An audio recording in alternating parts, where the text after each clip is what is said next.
FabaMed Conexão Saúde.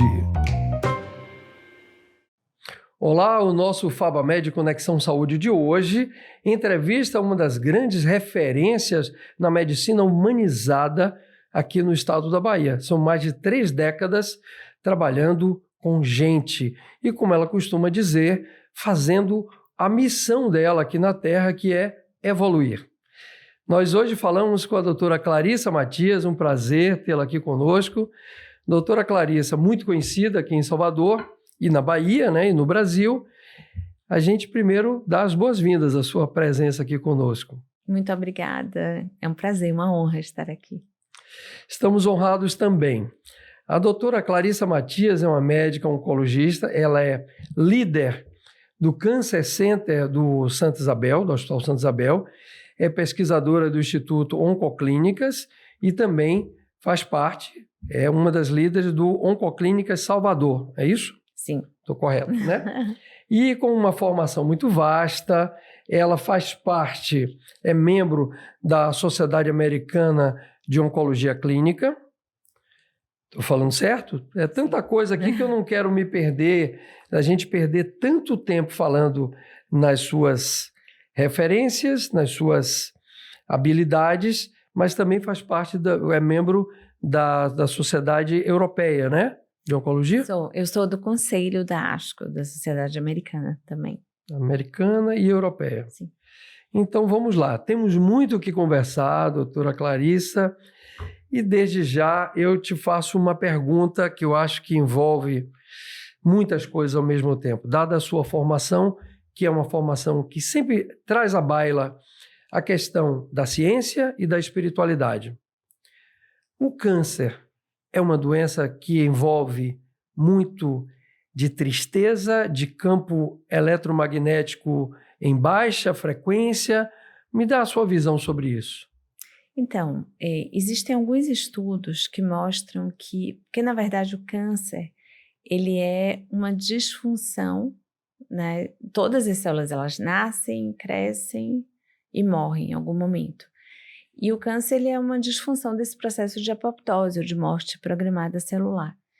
E essa disfunção ocorre por uma invigilância do sistema imunológico, tanto que nós acabamos de ver o prêmio Nobel sendo dado mais uma vez para a questão da imunoterapia no câncer. Então, essa invigilância, ela pode estar relacionada com vários fatores, inclusive tristeza e depressão, porque quando você fica triste, quando você fica deprimido, o seu sistema imunológico, ele também se ressente. Então, claro que é muito difícil você estabelecer esses estudos a longo prazo, mas existem alguns dados que favorecem isso, sim. Eu vou pedir para a nossa produção colocar aqui uma imagem, uma foto 1, que é um quadro muito famoso de Pablo Picasso e que trata justamente o nu azul, trata da tristeza humana. Ele fez por causa de um amigo dele que havia morrido, né? E a minha irmã mais velha, uma pessoa que eu admiro bastante, uma vez comentou que a primeira vez que ela viu esse quadro, ela teve a sensação que o ser humano se encerrou dentro de seus cubos de concreto, deixou de estar com a natureza e, a partir daí, ela criou uma tristeza existencial. Você acha, doutora Clarissa, vou chamar de você porque eu acho que você é mais jovem que eu, você acha que essa vida que nós levamos hoje, ela está agravando esse número de casos de cânceres no mundo? Acho que, na verdade, o aumento do número de casos de câncer, ele é multifatorial, né? Então, você hoje tem a longevidade, o câncer é uma doença de pessoas mais velhas, você tem a exposição a fatores carcinógenos, então a exposição a cigarro, a bebida alcoólica, a poluição, né? Nós sabemos hoje que a poluição é um grande fator de risco, radônio, né? O Brasil hoje, nós não sabemos o grau de exposição ao radônio. O que é radônio? Radônio é um gás que é expelido por alguns materiais, como granito, por exemplo. Provavelmente não é tão sério aqui no Brasil, porque nós não temos muitos casos de imóveis lá que têm áreas subterrâneas, mas é muito comum nos Estados Unidos. Então, esse é um fator importante. exposição ao sol, falta de exercício, obesidade, que é um grande problema hoje na sociedade. Então, todos esses fatores, e eu acho que também, né, a sociedade ela anda muito doente do ponto de vista mental, né? Nós temos um aumento de incidência importante nos casos de distúrbios, como tristeza, como depressão, aumento dos casos de suicídio. Então, acho que tudo isso leva realmente a um aumento mundial no número de cânceres. A minha pergunta, eu acho que eu não soube colocar direito. Existem hoje mais casos de cânceres ou mais casos de cânceres conhecidos? Porque se pensar também na questão da saúde, né, a gente melhorou muito no século XX, mas em compensação nos colocamos muito mais expostos a outros milhões de fatores. Um desses é o estresse. Mas eu queria saber sobre isso. Sim, eu, fazendo a pesquisa do livro de Manduca, em 1937, mais ou menos, achei um jornal em que a pessoa se queixava: hoje o mundo está doido, não temos tempo para mais nada. Isso em 1937. Imagine se essa pessoa vivesse hoje, né? Me conta aí. Então, na verdade, as duas coisas são verdadeiras, né? A gente tanto tem um aumento, né, no número de casos de câncer globalmente, como provavelmente está relacionado também ao estresse, como você mencionou. Mas tem outras causas. Mas hoje se detecta mais essa pergunta? Hoje se detecta mais, por quê? Porque as pessoas vivem mais, porque nós temos métodos melhores de detecção. Há alguns anos atrás nós não tínhamos tomografia, nós não tínhamos PET, as pessoas viviam muito menos tempo. Esse é um fator muito importante. As doenças cardíacas, elas foram muito bem controladas, né? Acidentes estão melhores controlados também. Então, assim, a principal causa de morte mundial, né, em 2030 vai ser o câncer. Por quê? Por todos esses fatores. Então, a gente não tem como atribuir a um fator específico. Então, é o estresse? Não. Provavelmente o estresse está lá na lista como um todo e talvez seja um dos mais difíceis de se provar. Mas tem todos esses outros fatores que eu mencionei. Tá, eu sei que a doutora Clarice é uma pessoa muito otimista, né? Até 2030, dentro de um olhar otimista, pode ser que tenhamos também avanços muito grandes, né? Eu vi outro dia no YouTube um médico, um neuroanatomista lá de São Paulo, Sérgio Felipe de Oliveira. Ele falou uma coisa que me chamou a atenção, eu queria te ouvir sobre isso, que o grande avanço da medicina será quando a física se combinar de uma maneira mais estreita com a biologia molecular. Como é que você vê isso? Então, na verdade, hoje nós temos muitos avanços em relação à oncologia. Avanços com casos de curas de doenças inimagináveis no passado.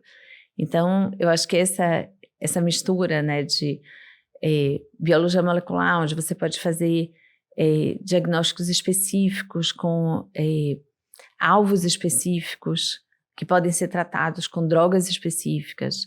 Hoje, você pode, inclusive, combinar esses alvos com material radioativo e atacar diretamente o tumor. Então, assim, eu acho que a gente, apesar de, em 2030, nós estarmos nesse caos oncológico, a possibilidade de controle, de cura, de prolongamento de vida de uma forma inimaginável é uma realidade cada vez maior. Ok. Veja, doutora Clarissa, a gente sabe aqui na Bahia, por exemplo, a sua vamos chamar de fama, não, mas o seu reconhecimento aqui na Bahia se dá, logicamente, em cima de números, né? Se toda a sua abordagem humanizada não se refletisse em números, você não teria como diz o povo na rua, não teria essa moral, né? Aí eu te pergunto, quando é que houve, primeiro, quando é que se interessou pela medicina? Segundo, quando se interessou pela oncologia? E terceiro, quando é que você viu uma virada na onda da qual você faz parte, doutora? Então, eu resolvi ser médica, assim, eu nem me lembro quando eu não ia ser médica, né? Acho que eu já nasci vendo meu avô era médico, então sempre fez parte muito da minha rotina. Meu pai também é médico? Meu pai não. Meu pai, inclusive, não ficou muito feliz quando eu disse que ia fazer medicina. Ele, mas você devia ser engenheira. Bom, Então, eu resolvi ser médica. Meu avô não ficou muito feliz na época que eu disse que queria ser médica, porque Qual era ele o nome falou, dele? Eduardo Cerqueira. E por que ele não ficou feliz? Ele falou, porque os médicos hoje são muito diferentes, os médicos modernos, aquilo que a gente está falando, né? De cada um vive seu tempo de uma maneira diferente. Isso na década de 80. Isso na década de 80, ou antes disso, na década de Imagine 70. se vivesse hoje, exatamente. Né? Então ele ficou, né? Ai, minha filha, será que né, os médicos não estudam como deveriam estudar? Então, assim, foi um desafio convencê-lo a aceitar que eu seria médica.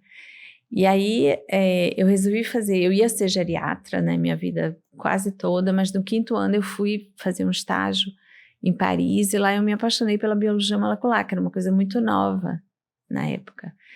E eu trabalhei com Erlon no laboratório, fui bolsista dele durante muitos anos, Erlon Rodrigues, que era professor de bioquímica. Uhum.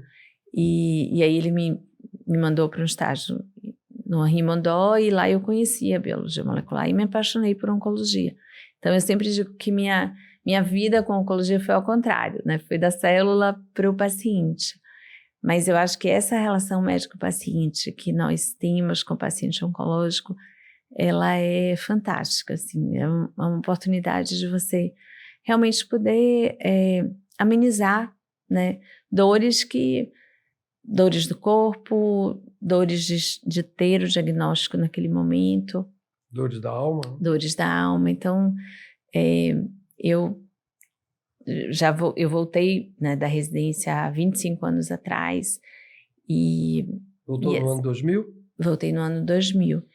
E assim, para mim é muito gratificante quando, agora mesmo, na semana passada, eu tratei de uma senhora há alguns anos atrás, ela desencarnou, e o genro veio trazer a sogra, que é super querida dele. Ele falou, doutor, eu só pensei em trazer para você. Então, acho que isso é muito gratificante, é quando você consegue deixar, né, Ele perdeu a esposa, foi isso? Ele perdeu a mãe. Eu cuidei da mãe e agora ele trouxe a sogra. Uhum. Então, assim, eu acho que é muito, muito gratificante você ser lembrado com carinho, né? Mesmo que o desfecho não tenha sido... Mas, na verdade, todos nós vamos partir, né? A gente sabe disso. É questão de tempo. É uma questão de tempo. E a gente precisa fazer com que essa partida seja da melhor maneira possível. Acho que essa é parte da nossa missão. Veja, quando a gente vai entrevistar uma pessoa interessante, mentalmente interessante, com uma trajetória interessante, a gente sabe que a entrevista pode ter milhões de janelas abertas, né? Por que não abrir tal janela? Por que não abordei tal assunto? Eu tinha escrito aqui que uma das coisas que me interessava, disse assim, eu vou falar isso para ela. Vamos dividir a nossa entrevista em 2 partes. Os casos de pacientes que vão se curar e aqueles que não conseguirão se curar. Por que eu pensei nisso? Justamente pelo seu olhar transcendental, metafísico, sobre... E isso é uma coisa que eu vi muito em Irmã Dulce. Irmã Dulce tinha uma coisa assim muito interessante. Ela dizia, olha, ela não falava essa frase, mas eu deduzi isso de tanto ler sobre ela. E eu vi das pessoas. Eu vou lutar pelo paciente até o último minuto. Mas se não for possível, eu não vou chorar por isso. Porque foi a vontade de Deus, né? Eu fiz o melhor que eu podia. É assim que você vê a medicina? Assim, eu acho que... E essa questão, né, da luta, ela tem que ser encarada de uma maneira muito cuidadosa também. O que é lutar? Eu acho que lutar ainda mais hoje em dia, né, com essa visão de cuidados paliativos inserida desde do início do diagnóstico, por exemplo, de um câncer de pulmão, que anda lado a lado com a oncologia, que trata. Eu acho que essa luta é muito assim, eu vou lutar para ter uma noite boa, eu vou lutar para ter um dia bom, eu vou lutar para ter um dia sem dor, eu vou lutar para ficar bem para o casamento de meu filho. Então, eu acho que essa visão... E, assim, nós realmente estamos aqui para exercer um papel, cumprir esse papel um dia e um dia partir para uma outra dimensão. Então, essa jornada, eu acho que o papel do médico nessa jornada, ele é muito importante, nessa guiança, muitas vezes até do entendimento do processo de doença. Porque muitos pacientes chegam no consultório e falam, poxa, mas por que eu? E a pergunta não é essa, é para que eu, né? Para que eu estou passando por aquele processo agora? Para que tipo de crescimento? Que a dor desperta, muitas vezes, né? Que a dor desperta. A dor, né, e a doença como uma oportunidade de cura né? Se não for do corpo, mas que seja a cura da alma, a cura das relações, de tudo isso. Me veio aqui de ontem para cá, me preparando para essa entrevista, um verbo que, se a gente colocar um sufixo nele, um prefixo nele, ele muda totalmente.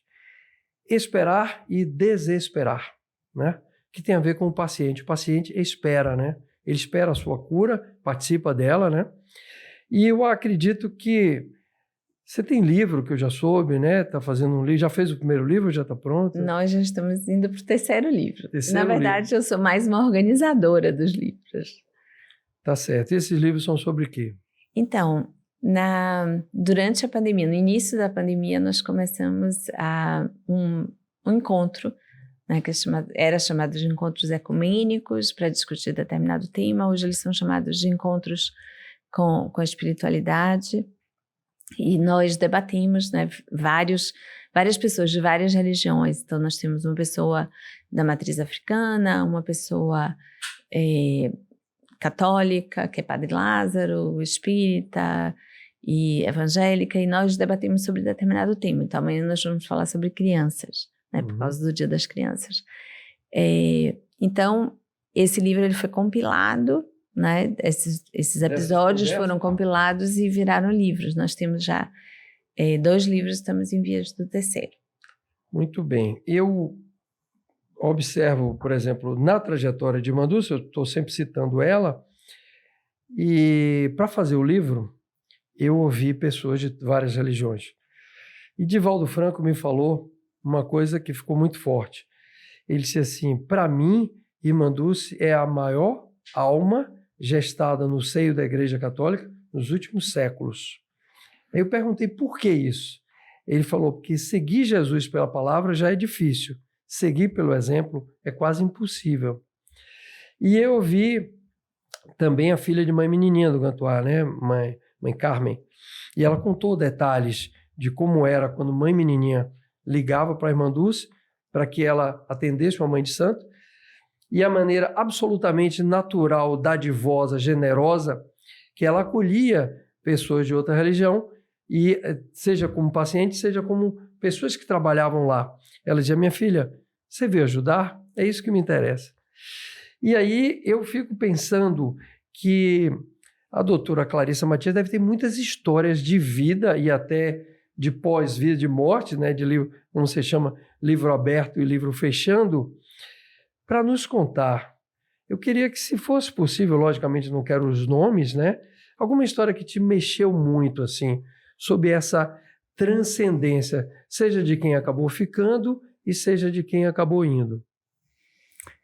Então, uma pessoa que me marcou muito foi uma médica que eu cuidei há alguns anos atrás, e foi uma das primeiras pessoas que, em determinado momento, ela falou, eu quero discutir com você como é que vai ser minha passagem.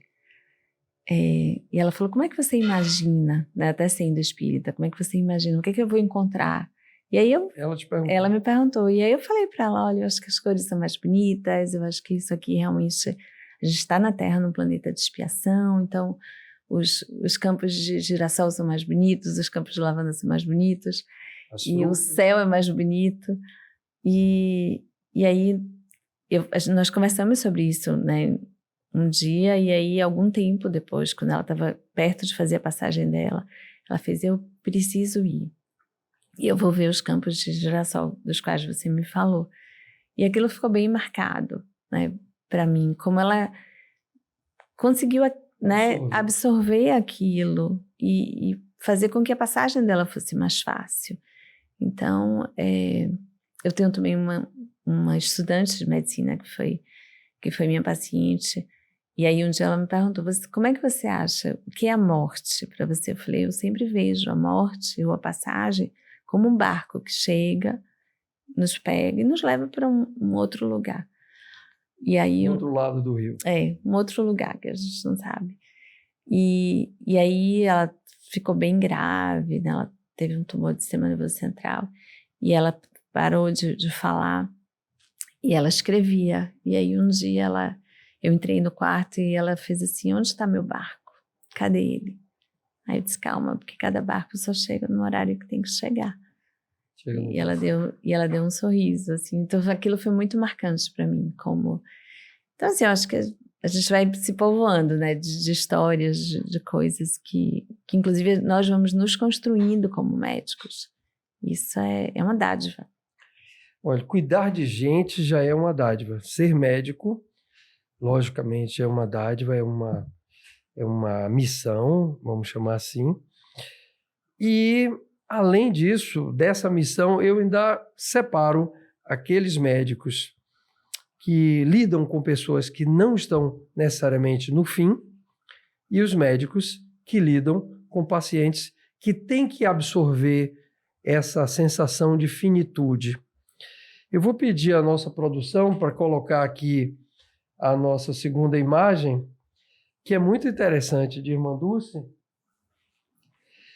que ela... Ele colocou o livro. Botou o livro dela. A Irmã Dulce, nesse lugarzinho, esse é o teu livro, né? Encontros com a Espiritualidade. Vai ser lançado quando? Não, na verdade, esse livro já foi lançado. É um livro totalmente beneficente para a Casa Solange Fraga, que é uma casa que abriga crianças com câncer e com cardiopatias graves do Santa Isabel. Uhum. E o livro ele é todo revertido para as obras, né? E o terceiro livro, esse que vai ser lançado agora, como é o nome dele? Não, é o Encontro com a Espiritualidade, é o terceiro volume. O terceiro volume. Sim. Tá certo. Vamos lá, vamos passar por essa foto aí. Essa foto aqui, eu gosto demais dela, porque quando chegou até mim, ela tem, no verso, tem um texto de Irmã Dulce, tá certo? E esse texto de Irmã Dulce, ela descreve esse lugar, tem a ver com isso que você acabou de me falar, como a porta do céu. Ela escreveu o seguinte: é aqui neste corredor, nas dependências do Círculo Operário, onde hoje é o santuário dela, né? Que coloca os doentes que encontram abandonados na rua. Gosto de chamar esse lugar de a porta do céu, pois são estes os mais moribundos, tanto de corpo quanto de alma, os mais miseráveis, que se encontram abandonados por todos. Aqui eles recebem os sacramentos e se preparam para a viagem final. Todos morrem programados. Então, bota o bilhetinho dela, por favor, Tônia. Esse é o bilhete. Nossa, a letra dela era a letrinha dela. E isso está no nosso livro. Coloque a página, por favor. É o texto que é o verso dessa foto. Essa coisa de preparar as pessoas para essa mudança de estado, vamos chamar assim. E você acha que parte da sua formação, da sua atuação como médica, é também esse lado psicológico? Com certeza, né? Eu acho que todo médico é um grande... Na verdade, psicólogo é para o psicólogo, mas nós somos cuidadores também, né, da mente do paciente, do estado psicológico. Então, acho que é importante. Mas é importante também ter um psicólogo dentro da equipe para entender melhor as nuances desse cuidado. Eu te conheço, doutora Clarice, me faz pensar assim, que o teu trabalho é meio que fazer as pessoas enxergarem o seu próprio céu. Tipo, abre os olhos para o seu céu, desperte para o seu céu, né? Que às vezes no dia a dia da vida, nas dificuldades, a gente acaba nos afastando de nós mesmos, de nossas missões, né? Mas eu não quero falar mais do que a minha entrevistada, não, por favor. Essa coisa de a sua antiga vida não cabe mais do jeito que está, acho que é uma frase tua, Ana, que eu vi numa gravação. É isso que você prepara também, tipo, não só de quem vai falecer, de quem vai mudar de estado material, mas as próprias pessoas que estão em estado de cura, elas precisam despertar, elas precisam se acordar, precisam rever a vida, isso é uma coisa da tua terapêutica? Me explica, por favor. Sim, hoje eu tive até uma conversa sobre isso com um paciente, porque nós precisamos enxergar a doença como uma possibilidade de crescimento, né? Então, eu sempre falo para os pacientes, por exemplo, um paciente em adjuvância, eu sempre falo para o marido ou para a esposa, olha, vou devolver melhor do que eu estou recebendo. Por quê? Porque a pessoa, muitas vezes, é aquela pessoa que não fazia exercício, aquela pessoa que não se cuidava, que não olhava para si mesmo. E com esse momento de parada, por conta do processo de adoecimento, ele consegue fazer isso, finalmente, na sua vida. De uma maneira, né, drástica, muitas vezes, mas necessária para aquele momento da pessoa. Tanto que se você for olhar e for perguntar, tem um livro super interessante chamado Inspire-se, onde Karine... Qual é o nome? Inspire-se. É um livro que foi... Inspire. Inspire-se. E Karine, que é uma paciente minha super querida, que teve um câncer de mama com 24 anos, ela coloca essa questão da ressignificação da vida. Então, como é que você se encontra depois do processo de doença? E como você consegue ficar melhor, né? Muitas vezes melhor fisicamente também, né? Quando você pensa que é um absurdo. Não, a pessoa passou por uma quimioterapia ou por um tratamento, mas você consegue ressignificar isso. Muito bem. A gente está levando um papo aqui com a doutora Clarissa Matias, referência em oncologia na Bahia, no Brasil, e o papo está muito bom, mas a gente termina aqui o primeiro bloco do nosso FabaMed Conexão Saúde de hoje. Daqui a pouco a gente volta com mais conversas com a doutora Clarissa. Estamos apresentando FabaMed Conexão Saúde. Você que está acompanhando o FabaMed Conexão Saúde, não esqueça de deixar aqui o seu like. Inscreva-se em nosso canal e ative o sininho para não perder os próximos episódios. É muito importante para nós. Acompanhe as nossas redes sociais: YouTube, Instagram, TikTok, Facebook. Estamos apresentando FabaMed Conexão Saúde. Olá, voltamos com o nosso FabaMed Conexão Saúde, hoje entrevistando a doutora Clarissa Matias, que é a primeira mulher brasileira a fazer parte do grupo de especialistas globais da Sociedade Americana de Oncologia Clínica, correto? Do Conselho. Do Conselho. É uma conquista histórica e também na Sociedade Brasileira, já foi presidente da Sociedade Brasileira de Oncologia e faz parte da Sociedade Europeia de Oncologia Médica. Sim. Doutora Clarissa, qual é a importância desse papel cada vez maior que as lideranças femininas vêm exercendo no campo da medicina de alta performance, de alta pesquisa, por exemplo? Então, o que acontece é que 70% das estudantes de medicina, né, são mulheres, mas você tem todo um afunilamento quando você vai chegando nas posições de gestão. Então, é extremamente importante, e a Sociedade Brasileira de Oncologia Clínica foi um exemplo disso. Nós tivemos, nos 42 anos da sociedade, nós tivemos homens, na maioria das vezes. Eu fui a segunda mulher presidente, e através, né, de toda uma mentoria, uma conscientização, hoje nós temos várias mulheres que foram presidentes depois de mim, inclusive a atual presidente é mulher, a futura é mulher também. E aí quando a gente pensa, você fala, mas está um pouco démodé, você fala da questão, né, desse empoderamento feminino, mas não está. Nós ainda temos diferenças salariais importantes, nós ainda temos diferenças de jornadas de trabalho extremamente importantes. As mulheres trabalham mais? As mulheres trabalham mais porque tem turnos extras, né? Muitas coisas não são ainda divididas. Compensar o dinheiro. Não, para turnos extras em casa, com filhos. Então, é o que a gente chama, né, de terceiro turno, de quarto turno. A pandemia, ela mundialmente machucou muito as mulheres, porque muitas mulheres deixaram de ter jornadas de trabalho adequadas e perderam posicionamentos dentro do mercado de trabalho. Então, acho que é sempre importante nós falarmos sobre essa questão, né, desse empoderamento feminino.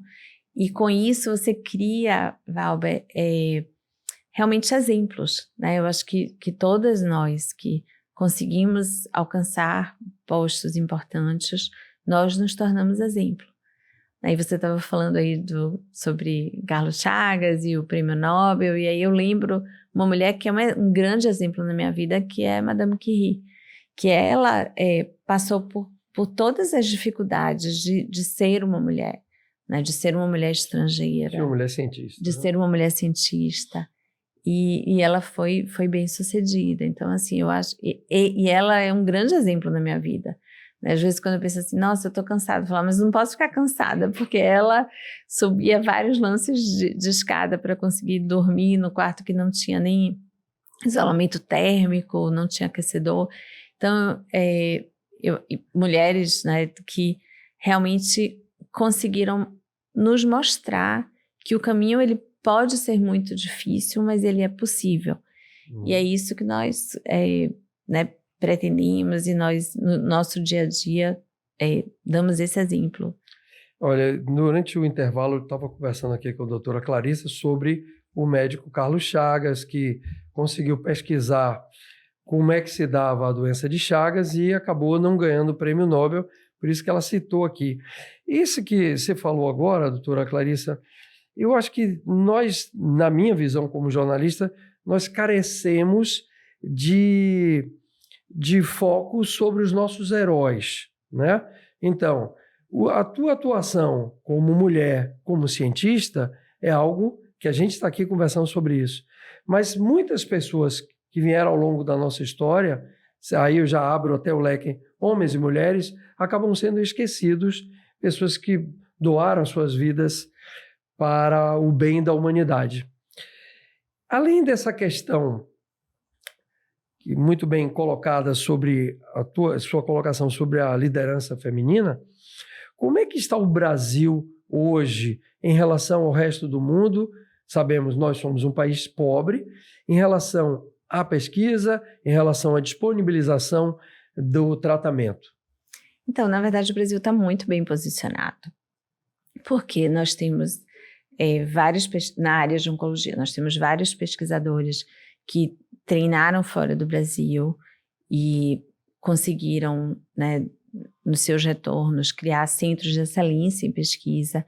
E hoje o Brasil ele é extremamente competitivo com a mudança da lei, nós conseguimos uma lei que aprova, né, os projetos de pesquisa. Era uma coisa que demorava muito no Brasil. E aí teve um projeto de lei que o Dr. Fábio Frank, inclusive, esteve muito envolvido. E com isso você tem uma rapidez na aprovação do início de protocolos de pesquisa aqui no Brasil. E com toda essa confusão que está acontecendo nos Estados Unidos, com o custo na Europa de se realizar projetos de pesquisa, nós estamos realmente sendo procurados por várias indústrias farmacêuticas para que nós possamos abrir estudos aqui. Existem vários estudos abertos Brasil afora. Nós recentemente, inclusive, trouxemos uma médica que treinou em Paris, que é quem está liderando o projeto de pesquisa, né, da Oncoclínicas e do Santa Isabel na área de oncologia. E nós temos tido um sucesso muito grande em poder oferecer para o paciente, um paciente que não tem seguro de saúde, por exemplo, um medicamento de ponta. Porque isso acontece aonde? Isso acontece, né, tanto no Câncer Centro do Hospital Santa Isabel, como na sede da Oncoclínicas, como em vários outros centros de pesquisa aqui em Salvador também. E com isso, o braço controle, Valber, de um estudo de pesquisa sempre vai ser o melhor tratamento oferecido para aquela doença, né, nesse momento. Então, por exemplo, um câncer de pulmão metastático, você precisaria usar uma imunoterapia com uma quimioterapia. Nesse caso, por exemplo, de um estudo que nós temos aberto agora, você tem o braço controle, é esse, e aí o que a droga que você está avaliando é uma droga que é um bispecífico diferente. É um bispecífico, é uma medicação que tem 2 alvos, ao invés de ter um alvo só, como a imunoterapia, mas pelo menos ela vai ser igual à imunoterapia. Então, isso é extremamente Vou explicar importante. aí, porque quem é leigo fica um pouco perdido. O tratamento de câncer na Bahia, no Brasil, no mundo, ele se dá em torno de quais terapêuticas? Químio, rádio? Então, nós temos cirurgia, né? Se você tem um tumor inicial, você tem quimioterapia que pode ser feita antes da cirurgia ou depois da cirurgia, ou uma quimioterapia paliativa, né? Quando não existe essa possibilidade de cura. Por causa de dores, essa coisa? Ou então para prolongar, para aumentar a sobrevida, ou para melhorar a qualidade de vida. A quimioterapia, ela age no ciclo celular, né? Ela interfere no ciclo celular. Sim. E aí você tem a imunoterapia, que é esse tratamento mais novo, onde você destrava o sistema imunológico e faz com que ele funcione de forma melhor. E você tem as terapias-alvo, com alvos específicos. E hoje nós temos milhares de alvos. Como é que é isso? Então, por exemplo, vou citar um exemplo no câncer de pulmão, por exemplo. Existe um alvo chamado EGFR, que é um receptor de um fator de crescimento epidermal. Então, se o indivíduo tem esse alvo, você tem um comprimido que ataca, né, uma substância que ataca esse alvo e bloqueia o alvo, levando à morte da célula. Então, são moléculas que foram desenvolvidas no laboratório e trazidas através da pesquisa clínica para o meio, né, para a cura e para o tratamento de vários pacientes. Hoje, na Bahia, qual é o câncer que mais afeta os baianos, doutora? Câncer de pele, né? Esse é o principal. É o de pele, é o de pele. Mesmo com tanta gente cheia de melanina? Sim, mesmo com tanta Porque gente cheia de melanina. assim, falando de uma forma leiga, a gente sempre olhava esse problema e dizia, tal pessoa é muito branca, por isso teve câncer. Não, mas a gente tem câncer de pele. Geral? Todas as raças aqui na Bahia? Sim, a gente... Mas mais uma pergunta, antes que você fale. Isso é gente jovem tomando sol agora ou aquele pessoal da minha geração que passava coisas para se queimar? Não, mas existe, né? Mesmo as pessoas jovens terminam se expondo ao sol de forma exagerada. O sol é um fator. E a pele é muito extensa. Então, em termos de frequência, é o mais frequente. É a pele. É a pele. E mas aí, com que frequência em relação aos outros?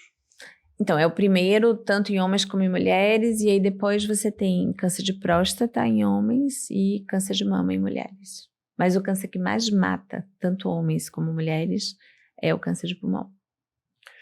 E por que o câncer de pulmão é tão letal? Porque ele é muito silencioso. Então, os indivíduos, eles não são diagnosticados no início. E aí você termina tendo, né, um diagnóstico mais tardio e aí com uma impossibilidade de fazer com que o paciente se cure. A nossa produção aqui levantou que o Brasil registrou aproximadamente 704 mil novos casos de câncer por ano durante a estimativa do triênio 2023-2025. Por curiosidade, eu pedi o da Índia. A Índia deve ter o quê? 1.200.000.000 pessoas e lá são 1,5 milhão de novos casos de câncer por ano. Fiz uma conta rápida. A Índia está um caso de câncer de morte, não, de caso de câncer a cada 800 pessoas e aqui no Brasil a cada 300 pessoas. É isso mesmo? O grande problema é que nós não sabemos como é o sistema de notificação na Índia. Sim. Pode ser muito pior. Pode ser pior do que o nosso, que já é ruim. Então, a gente não sabe como é registro. A minha curiosidade, então, ficou por aqui. Então, as maiores incidências: câncer de mama, 66 mil casos ano, próstata, 72 mil casos ano, cólon e reto, 45 mil, pulmão, 32 mil ano. O fato de, aí é outra coisa de curioso aqui, de leigo, o fato de o câncer do pulmão estar recebendo oxigênio o tempo inteiro tem alguma coisa... Não, Não? não. Eu ficava achando assim, não, o oxigênio nutre o câncer, no caso, nada a ver. Não. Mais uma que eu vou jogar fora aqui. Vamos lá. Doutora Clarissa, em que momento... foi uma pergunta que ficou lá atrás sem resposta.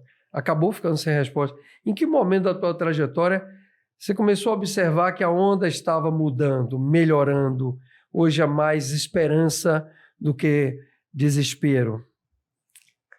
Então, acho que os últimos 10 anos foram anos bem importantes De para a 2015 oncologia. para cá? Foram... É quando você tem a entrada, a chegada da imunoterapia, ela foi muito importante. Ela transformou uma doença como o melanoma, que era uma doença praticamente intratável, com 72% de resposta, com aumento de sobrevida importante. Então, assim... O que é o melanoma? Melanoma é um câncer de pele, é o mais agressivo de todos. É porque as pessoas...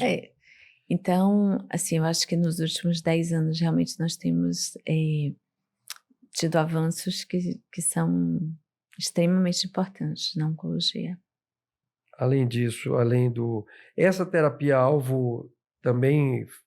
Essa terapia-alvo, ela tem mais ou menos uns 20 anos. Eu diria assim, mas os 10 últimos anos foram anos muito importantes. Tá. Né? A gente tem aqui na Bahia os lugares... Uma pessoa, por exemplo, eu estou me colocando no lugar de quem não tem muito acesso. E, gente, vocês que estão assistindo nosso programa, se estiver gostando da entrevista da doutora Clarissa, dê um like, um gostei. Também se inscreva no nosso canal FabaMed Conexão Saúde e ative o sininho da notificação para que você sempre receba uma notificação de que chegou um produto novo, um programa novo. Toda semana a gente tem alguma fera da medicina, trazendo um detalhe, porque não é só a vida do médico, a trajetória do médico. Nos interessa muito como esse programa pode melhorar a vida das pessoas, né, doutora? Do mesmo jeito que você fala, a minha função aqui é amar e servir, é cuidar, é a nossa também, né? Nós temos que usar a comunicação para levar também saúde para as pessoas, ou dicas de saúde. Quem sente alguma coisa estranha, onde ele deve ir, aqui em Salvador ou na Bahia? Quais são os locais de referência onde a pessoa, somente o paciente SUS, que é mais iletrado, o que deve fazer? Então, essa é uma pergunta mais complicada, porque o que é que acontece? Muito larga, né? Os serviços de oncologia da cidade de Salvador, eles têm uma regulação, né, pela prefeitura, então, mas essa regulação só acontece quando o paciente já tem um diagnóstico histológico, já tem algum tipo de biópsia. Então, é importante, por exemplo, uma mulher que note um nódulo na mama, ela precisa procurar, né, ou sua prefeitura de bairro, ou seu médico de família, para que isso seja investigado. Nós temos também o SICAM, que faz diagnóstico. As UPAs fazem isso? As UPAs, elas encaminham, né? Então, para que o diagnóstico seja feito através de uma biópsia, e aí, tendo essa biópsia, você tem vários serviços de referência na cidade. Então, nós temos o Hospital Arestes Maltês, nós temos o Irmã Dulce, que é um CACOM, nós temos o Hospital Santa Isabel, o Hospital das Clínicas, o SICAM. Então, mas é necessário que essa biópsia, né, faça parte desse armamentário diagnóstico. Ok, então, refazendo a pergunta, qualquer coisa que se observe de anormal, seja na mama, os homens estão perdendo mais o seu tabu em relação à próstata, porque vê o seu colega, seu amigo, né, de uma hora para outra morrer ou ficar mal. Então, eu acredito aí que o trabalho dessas unidades de pronto atendimento, esses hospitais aí para o encaminhamento é fundamental, é isso? Sim, é preciso, assim, várias prefeituras de bairro hoje têm, né, seus programas de saúde da família, então é importante que o paciente faça seus exames de rotina, e que qualquer alteração seja levada à atenção médica. Ok. A gente vai chegando ao fim do segundo bloco do nosso FabaMed Conexão Saúde, adorando aqui o nosso papo esclarecedor com a doutora Clarissa Matias. Daqui a pouco a gente volta. Estamos apresentando FabaMed Conexão Saúde. Você que está acompanhando o FabaMed Conexão Saúde, não esqueça de deixar aqui o seu like. Inscreva-se em nosso canal e ative o sininho para não perder os próximos episódios. É muito importante para nós. Acompanhe as nossas redes sociais: YouTube, Instagram, TikTok, Facebook. Estamos apresentando FabaMed Conexão Saúde. Chegamos finalmente ao terceiro e último bloco do nosso FabaMed Conexão Saúde, hoje com a doutora Clarissa Matias, que para variar o tempo dela é escassíssimo e a gente vai ter que correr aqui. Primeira pergunta que faz parte desse tempo escasso, como é que a doutora Clarissa Matias tem quantos filhos? 3. 3 filhos. Como é que administra com essa vozinha tão calma, administra uma agenda que não sobra espaço para quase nada? Gente, a gente aqui, por muita sorte, conseguimos esse horário aqui durante a semana. Eu já soube de gente que teve que entrevistar a doutora Clarissa de domingo de manhã. Verdade. Vamos lá. Como é que arruma tempo para tanta coisa? Eu acho que é a organização. Acho que o segredo é a organização. Claro que quando tem atrasos, a gente termina se desorganizando. Mas os filhos, às vezes, desorganizam tudo, né? Desorganizam, mas os filhos são prioridade sempre, né? É? Então, E teus filhos seguiram a carreira médica também? seguiram os 3. São estudantes de medicina? Não, já tenho 2 médicos e uma estudante. Olha quase aí. médica. Maravilha. Agora, e no dia a dia, o que é que você faz, doutora? No dia a dia eu medito todos os dias. Quantos minutos? Uns 10 minutos. Até o tempo de Rezo meditação é curto, todos, né? curto, claro. Malho 1 hora todos os dias. Faço ginástica, malhação na academia. Fuma muito, com muita gordura. Não. Faço Não pilates 2 dias. Eu tô brincando, viu, gente? Não fumo, bebo muito pouco. Não como doce, não como carne vermelha. Então é uma vida bem regrada. Bem dentro do equilíbrio, né? E em relação à leitura, tem tempo para leitura? Tenho. Eu leio sistematicamente. Eu sempre tenho um livro de cabeceira. E não tem nada a ver com a parte científica? Uma coisa mais que não tem nada a ver com a parte científica. Ou agora mesmo eu estou lendo sobre a vida de Madame Curie, um livro novo que saiu, Madame Curie e suas filhas, que é bem interessante. Depois arruma um tempinho para ler o livro de Irmã O Dulce. livro de Irmã Dulce está na minha lista, está lá. Eu tenho uma lista de livros que eu preciso de outra encarnação, mas... Como dizia um tio meu, outra encadernação. Né? Dentro desse... A gente está chegando perto do final do nosso programa. A doutora Clarissa também é imortal da Academia Baiana de Medicina, né? E como é que é? Dentro desse universo de pessoas com as quais você lida, quem é mais difícil curar? Um ateu, uma pessoa muito forte, uma mulher, como se diz, empoderada, que é uma mulher que tem uma vida social de muitas decisões e é confrontada com essa doença, ou uma pessoa, um ateu que não acredita em Deus, não acredita em espiritualidade? O que é mais difícil abordar? Qual ser humano de abordagem mais difícil numa situação dessa? Eu acho que cada um tem sua particularidade, né? Uma pessoa que está, né, dentro de uma posição central, é a provedora, né, da família, é a pessoa centro decisório, e ela vai ter que se retirar um pouco desse papel. Muitas vezes é difícil ela aceitar esse momento, né, e ela conseguir passar o bastão de várias coisas, mas é muito interessante como depois desse tempo ela vê como ela pode ser substituída de forma adequada e como ela consegue delegar para outras pessoas para até tornar o seu fardo mais leve. O mundo existe sem você, né? Sim, o mundo existe sem você e você pode aproveitar melhor o mundo também. Ok. E quando a pessoa tem essa conexão de espiritualidade, A doutora Clarissa Matias é espírita, e aí vem uma pergunta que muita gente me fez. Quando é que você se tornou espírita e se alguma vez já recebeu alguma mensagem de alguém que você cuidou? Então, eu sou espírita desde que eu nasci, minha mãe era espírita, minha mãe é espírita desde que ela era noiva, então eu cresci dentro de um centro espírita. Meu pai era católico, hoje ele é espírita também, então nós frequentávamos a missa no domingo e o centro espírita na terça, e sim, eu já recebi 2 mensagens de 2 pessoas que... Pode falar alguma coisinha? Não, assim, uma delas falou como, né, tinha sido importante esse processo de adoecimento, e o outro também agradeceu a toda a equipe. Essa foi uma mensagem bem interessante, ele colocou